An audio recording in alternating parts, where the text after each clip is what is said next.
நமஸ்காரம். நான் யார், நாம் யார்? நான் யார்? நாமெல்லாம் யார்? நாமெல்லாம் கண்ணை மூடனா ஒரு வெற்றிடம்.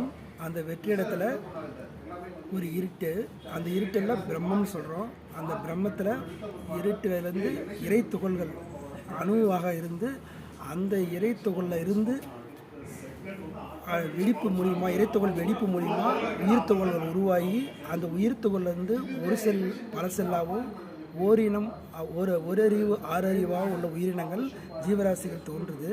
இந்த வகையில் அந்த இருட்டிலிருந்து வெற்றிடத்தில் பிரம்ம நிலையிலிருந்து வந்த இறைத்துகளிலிருந்து வந்த உயிர் துகள்கள் அந்த செல் உயிரினங்களாக உருவானது. இறைத்துகள் தான் உயிர் துகளாக உருவாகி பல ஒரு செல்லாக வந்து பல செல்லாகவும் ஓரறிவிலிருந்து ஆறறிவாகவும் பல உயிரினங்கள் தோன்றி இந்த உலகத்தில் இந்த ஜீவராசிகளாக தோன்றியிருக்கு.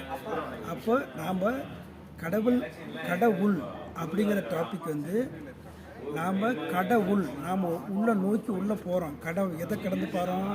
நாம் உற்று நோக்குனா இறை நிலையை உற்று நோக்கி பார்த்தா அந்த இறைநிலையிலேருந்து உருவானவர்கள் தான் நாம்.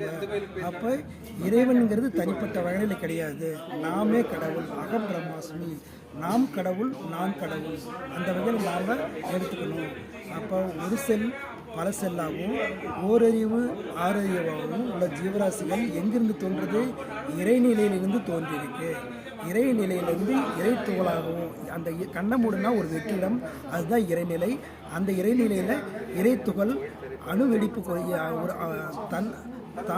தன் இயக்க சுழற்சி மூலிமா தானே உருவாகி அந்த இடத்துல ஒரு இறைத்துகள் அணு உண்டாகி அந்த அணு வெடித்து அதிலிருந்து அந்த அணு வெடிப்புக்கு மூலிமா ஒரு செல்லிருந்து பல செல்லாகவும் ஓரறிவு இந்த ஆறறிவு உள்ள ஜீவராசிகள் உருவாகி இந்த நம்ம இப்போ நம்ம கேட்குற கேள்விக்கு கடவுள் யாருன்னு கேட்குற கேள்விக்கெல்லாம் பதில் வந்து என்னன்னா, இந்த இறைத்துகளிலிருந்து உயிர்த்துகள் உருவான வகையில் நாம் அந்த கடவுளை நாம் தான் கடவுளுங்கிறது உணரக்கூடிய தத்துவம் தான் இந்த பிலாசபி. நான் சொன்ன தப்பு. அப்போ நான் கடவுள், நாம் கடவுள்னால் நான் சொன்னதை இதுதான் எளிமையாக நீங்கள் புரிஞ்சுக்கணும்.